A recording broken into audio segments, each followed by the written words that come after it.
Kami tim kuasa hukum Bapak Joko Widodo ya secara tegas menolak untuk memenuhi atas tuntutan tersebut ya dengan alasan bahwa penggugat ini tidak memiliki legal standing, tidak memiliki untuk mengajukan tuntutan hak terkait dengan adanya persoalan yang saat ini disengketakan.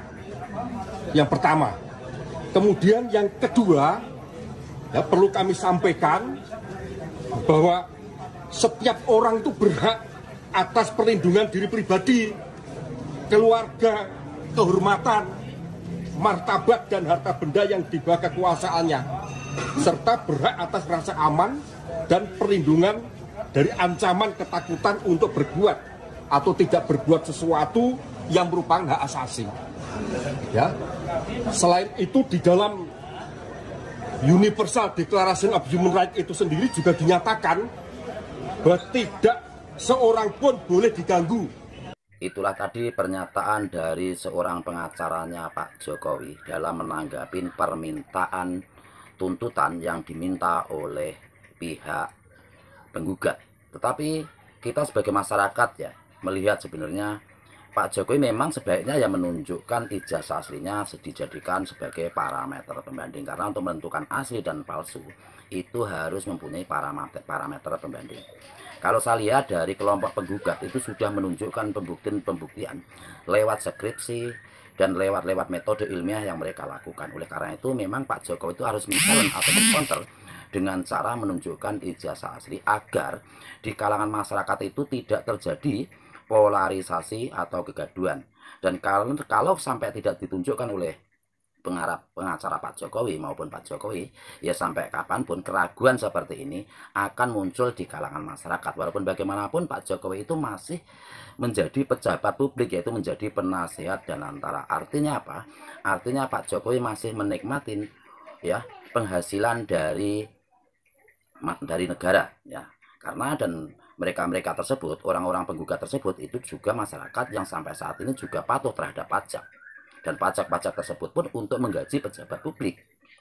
Nah, oleh karena itu memang supaya tidak terjadi kegaduhan seperti ini, terus-menerus seperti ini, dan tidak mempunyai keraguan masyarakat terhadap ijazahnya Pak Jokowi sampai kapanpun, artinya Pak Jokowi juga harus mengeluarkan parameter pembanding.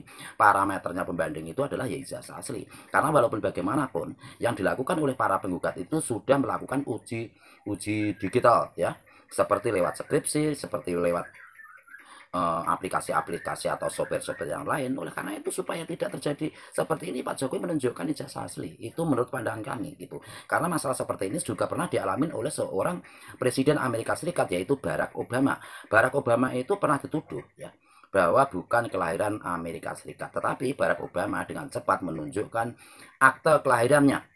Dengan cara itu akhirnya masyarakat Amerika Serikat pun sudah mengetahuinya dan sampai sekarang tidak akan terjadi kegaduhan. Karena kalau kita lihat mengenai kasusnya Pak Jokowi ini sudah memakan dua korban, yaitu yang pertama yaitu Gus Nur ya, dan juga Bambang Tri. Tetapi walaupun beliau itu sudah dimasukkan di penjara ya, tetapi sampai saat ini pun dari pihak Pak Jokowi itu belum menunjukkan ijazah asli. Itu yang menjadi problem kita semua sebenarnya. Kita berpikir logika, kita bukan berpikir politik, tetapi kita berpikir logika. Untuk menentukan parameter asli dan palsu itu harus mempunyai parameter pembanding.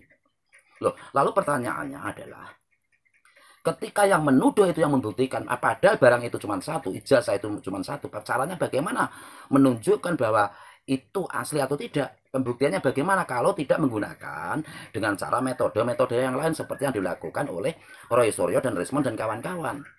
Oleh karena itu supaya di kalangan masyarakat itu tidak terjadi kegaduhan yang luar biasa, Pak Jokowi tunjukkan saja selesai sebenarnya. Itu logika saya gitu. Itu ya teman-teman, menurut teman-teman bagaimana? Coba teman-teman menanggapi hal ini. Ayo kita berpikir secara rasional sebagai kalangan masyarakat.